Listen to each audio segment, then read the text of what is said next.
नमो बुद्धाय। Buddha ज्ञानपथ official पर आप सभी का हृदय से स्वागत है। ये सिर्फ एक चैनल नहीं बल्कि मानवता, करुणा और एक श्रेष्ठ समाज के निर्माण के लिए समर्पित एक चेतन मंच है। हमारा हर एक प्रयास, हमारा हर एक शब्द तथागत बुद्ध की उन शिक्षाओं के प्रति गहरे सम्मान और असीम श्रद्धा से प्रेरित है, जिन्होंने पूरी मानवता को एक नई दिशा दी। आज हम दीघ निकाय के पाथिक सुक्त के आधार पर एक बहुत ही गहरे प्रश्न पर चिंतन मनन करेंगे। एक ऐसा सवाल जो हजारों सालों से इंसान के मन में एक पहेली की तरह उलझा हुआ है। क्या चमत्कार, जिन्हें हम सिद्धियां भी कहते हैं, क्या ये अलौकिक शक्तियां सच में अध्यात्मता का कोई प्रमाण हो सकते हैं, या फिर तथागत बुद्ध की दृष्टि में सबसे बड़ा चमत्कार कुछ और ही है? यकीन मानिए, उनका उत्तर आज भी उतना ही क्रांतिकारी है जितना 2500 साल पहले था। यह पूरी परिचर्चा तथ्यों और उनके बेहद गहन विश्लेषण पर आधारित है, इसलिए इस विषय की गहराई को, इसके मर्म को पूरी तरह से आत्मसात करने के लिए हमारे साथ इस यात्रा में अंत तक बने रहें। तो चलिए इस महत्वपूर्ण यात्रा पर एक साथ आगे बढ़ते हैं। तो चलिए इस कहानी को परत दर परत खोलते हैं और समझते हैं। सबसे पहले तो ये जानना जरूरी है कि आखिर ये पाथिक था कौन, जिसके नाम पर ये पूरा सूत्र लिखा गया। इसके लिए हमें कल्पना में 2500 साल पहले के भारत में चलना होगा। सोचकर देखिए, वो दौर एक तरह का आध्यात्मिक बाजार जैसा था, जहां अनगिनत तपस्वी, योगी, दार्शनिक और विचारक परम सत्य का अपना अपना मार्ग बता रहे थे, और हर कोई अपने मत को, अपने रास्ते को ही सर्वश्रेष्ठ साबित करने में लगा हुआ था। और इसी बाजार में पाथिक भी एक जाना माना नाम था। वो एक तपस्वी था, लेकिन उसकी प्रसिद्धि का आधार कोई गहरा ज्ञान या विवेक नहीं था, बल्कि उसका दिखावा था। वो लोगों की भीड़ जमा करके अपनी कथित अलौकिक शक्तियों का प्रदर्शन करता था।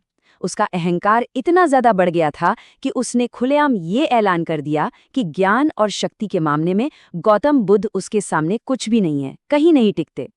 ये बुद्ध की शांति और उनके धम्म के लिए एक सीधी खुली चुनौती थी। अब सोचिए, जब ये खबर बुद्ध तक पहुंची होगी तो माहौल कैसा होगा?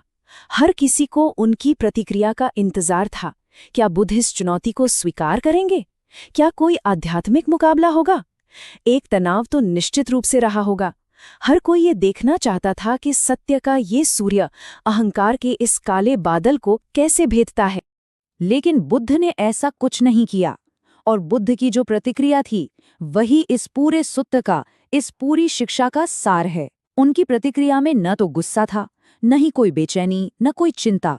उन्होंने पाथिक की चुनौती को पूरी तरह से नजरअंदाज कर दिया, जैसे वो चुनौती अस्तित्व में ही न हो। उन्होंने बस बहुत ही शांति और करुणा से अपने भिक्षुओं को समझाया कि ये सब धम्म का मार्ग नहीं है, बल्कि ये मार्ग से भटकना है, क्योंकि जो सत्य के मार्ग पर है उसे ऐसे किसी दिखावे की कोई आवश्यकता नहीं होती। और यहीं से ये बात बहुत दिलचस्प और गहरी हो जाती है। बुद्ध की इस उपेक्षा के पीछे के विवेक को समझने के लिए हमें चमत्कारों पर उनके वर्गीकरण को समझना होगा। तथ्य हमें बताते हैं कि बुद्ध ने चमत्कारों को 3 अलग अलग श्रेणियों में बांटा था। ये वर्गीकरण एक ऐसी कुंजी है जो इस पूरे विषय पर पड़े भ्रम के ताले को खोल देती है, सब कुछ स्पष्ट कर देती है। देखिए, पहली श्रेणी है रिद्धि चमत्कार। ये वही है जिसके बारे में ज्यादातर लोग चमत्कार के नाम पर सोचते हैं, जैसे हवा में उड़ जाना, पानी पर चलना। बुद्ध की दृष्टि में ये बस एक भौतिक करतब था, एक स्टंट जिसका सत्य की खोज से दूर दूर तक कोई लेना देना नहीं। दूसरी श्रेणी है आदेशना चमत्कार, यानी किसी दूसरे के मन की बात जान लेने का दावा करना। ये एक तरह का मानसिक खेल है, दूसरों पर मनोवैज्ञानिक बढ़त बनाने का एक तरीका। बुद्ध इन दोनों को ही धम्म के मार्ग में भटकाव मानते थे। और अब आते हैं तीसरी और सबसे महत्वपूर्ण श्रेणी पर, अनुशासनी चमत्कार। और यहीं पर बुद्ध की सोच पूरी तरह से क्रांतिकारी नजर आती है। ये कोई बाहरी प्रदर्शन नहीं है, इसका सीधा संबंध किसी के जीवन में आए असली सकारात्मक आंतरिक बदलाव से है। जब कोई व्यक्ति धम्म के मार्ग पर चलकर अपने अंदर के क्रोध, लालच और नफरत जैसे विकारों को कम कर लेता है और उसकी जगह उसके मन में शांति, धीरज और करुणा पैदा हो जाती है, तो बुद्ध कहते हैं असली चमत्कार ये है। ये आंतरिक परिवर्तन ही उस शिक्षा की, उस धम्म की सच्चाई का सबसे बड़ा सबूत है। तो आप देख सकते हैं कि पाथिक और बुद्ध के मार्गों में जमीन आसमान का फर्क था। पाथिक का मकसद था शोहरत पाना, अनुयायी बनाना और अपनी शक्ति का प्रदर्शन करना। उसका पूरा व्यक्तित्व मैं यानी अहंकार की नींव पर खड़ा था, जबकि बुद्ध का संपूर्ण मार्ग ही मैं को मिटाने का, अनात्म के बोध का था। बुद्ध का वो प्रसिद्ध कथन यहाँ पूरी तरह से सार्थक है, जहाँ अहंकार है वहाँ धम्म नहीं हो सकता। लेकिन यहाँ एक बहुत ही तार्किक सवाल उठता है जो आपके मन में भी आ रहा होगा। मान लीजिए कि बुद्ध के पास सच में ऐसी शक्तियां थीं, तो उन्होंने उनका इस्तेमाल क्यों नहीं किया? सोचिए, अगर वे एक चमत्कार दिखा देते तो शायद हजारों लाखों लोग एक ही पल में उनके अनुयायी बन जाते और उनका भी भला होता। ये सवाल बहुत जरूरी है और इसका उत्तर बुद्ध की अद्भुत दूरदृष्टि और उनके व्यवहारिक ज्ञान को दिखाता है। बुद्ध का तर्क बहुत गहरा और व्यवहारिक था। उन्होंने इसके दो मुख्य कारण बताए। पहला, अगर वे चमत्कार दिखाते तो लोगों की श्रद्धा उन पर यानी व्यक्ति पर हो जाती, उनके बताए धम्म पर नहीं। लोग सत्य की खोज करने और अपने भीतर काम करने के बजाय व्यक्ति पूजा में लग जाते, और आश्चर्य पर टिकी ऐसी श्रद्धा बहुत कच्ची होती है। लोग समाधान के लिए उस व्यक्ति पर निर्भर हो जाते, आत्मनिर्भर नहीं बन। बुद्ध का दूसरा तर्क और भी ज्यादा व्यवहारिक था। वो ये था कि किसी भी बाहरी चमत्कार को कभी भी पूरी तरह साबित नहीं किया जा सकता। अगर कोई हवा में उड़ेगा भी तो एक संशयवादी, एक तर्क करने वाला हमेशा ये कह सकता है कि ये कोई मायाजाल है या मेरी आंखों का धोखा है, कोई ट्रिक है। इससे क्या होगा? बस अंतहीन बहस होगी, लेकिन किसी के मन में कोई सच्चा परिवर्तन नहीं आएगा। ये सत्य के मार्ग में मदद करने की बजाय एक और बाधा बन जाएगा। इसीलिए बुद्ध का ये कथन इतना शक्तिशाली है। सत्य को किसी बाहरी प्रमाण की जरूरत नहीं होती, क्योंकि सत्य तो अनुभव की चीज है। उनका मानना था कि धम्म भी बिल्कुल ऐसा ही है। जैसे किसी प्यासे इंसान को पानी के रासायनिक फॉर्मूले पर लंबा भाषण देने की जरूरत नहीं होती, उसे बस पीने के लिए पानी देना होता है। वो पानी पीकर खुद ही जान जाएगा कि पानी का गुण क्या है। ठीक वैसे ही धम्म भी अनुभव करने की चीज है, प्रदर्शन की नहीं। तो अगर बाहरी प्रदर्शन और कर्तव्य सच्ची सिद्धि नहीं है, तो फिर बुद्ध के अनुसार एक सिद्ध पुरुष कौन है? एक व्यक्ति को सिद्ध या अकम्प्लिश्ड कब माना जा सकता है? बुद्ध के लिए सच्ची सिद्धियां पूरी तरह से आंतरिक हैं, मानसिक हैं। इनका बाहरी दुनिया से, भौतिक जगत से कोई लेना देना नहीं है। ये असल में अपने ही मन के ऊपर विजय प्राप्त करना है। उनके अनुसार असली सिद्ध पुरुष वो है जिसके भीतर से लोभ पूरी तरह मिट गया हो, जिसके मन में द्वेष और क्रोध की अग्नि पूरी तरह शांत हो गई हो, जिसने मोह और अज्ञान के अंधेरे को छांटकर अपने भीतर सभी प्राणियों के लिए करुणा और प्रज्ञा को जगा लिया हो। प्रज्ञा यानी सही और गलत को, सच और झूठ को साफ साफ देख पाने वाली विवेकपूर्ण दृष्टि। बुद्ध के लिए जो इंसान अपने गुस्से को जीत लेता है वही असली सिद्ध है, ना कि वो जो आग पर चलकर दिखाता है। इस फर्क को समझाने के लिए सुत्तों में एक बहुत ही सुंदर कहानी आती है। एक गांव में दो भिक्षुक आते हैं। पहला भिक्षुक पाथिक की तरह हवा में उड़कर और पानी पर चलकर सबको हैरान कर देता है। लोग उसे भगवान मानकर उसकी पूजा करने लगते हैं। फिर कुछ समय बाद दूसरा भिक्षुक आता है। वो कोई चमत्कार नहीं दिखाता, बस शांति से लोगों को धम्म सिखाता है कि अपने गुस्से को कैसे शांत करें, मन में करुणा कैसे जगाएं।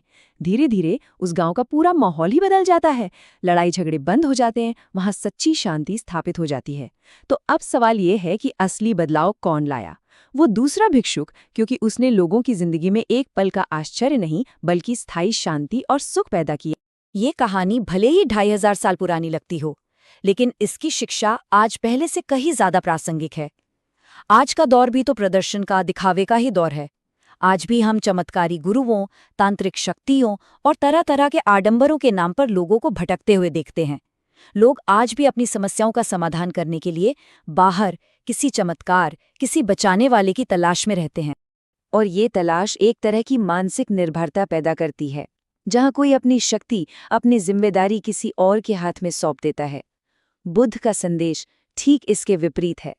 उनका ये महत्वपूर्ण कथन हमें यही सिखाता है कि किसी व्यक्ति या उसके चमत्कारों पर निर्भर न बने।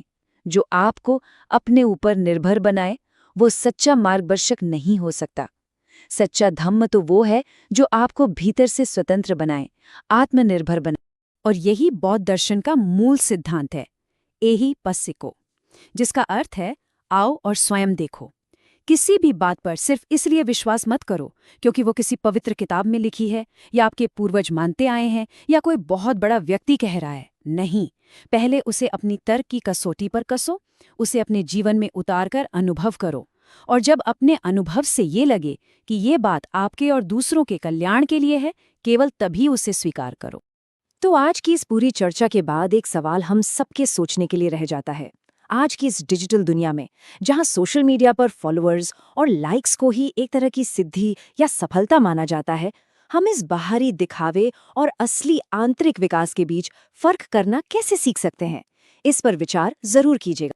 समाज को एक बेहतर दिशा देने का बुद्धा ज्ञानपथ ऑफिशियल का एक पवित्र उद्देश्य है बुद्ध के तर्क और करुणा पर आधारित जीवन दर्शन को जन जन तक पहुंचाना। समाज का उत्थान, राष्ट्र का उत्थान और संपूर्ण मानवता का उत्थान समानता, स्वतंत्रता और न्याय के महान मूल्यों के साथ। हमारे इस प्रयास में हमारा साथ दें, हमारे साथ लगातार जुड़े रहें। इस चैनल को सब्सक्राइब करें ताकि कोई भी महत्वपूर्ण परिचर्चा आपसे छूट न जाए।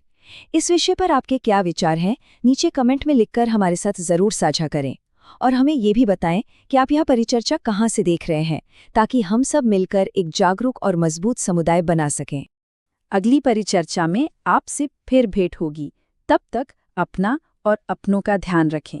नमो बुद्धाय। जय मानवता, जय भारत।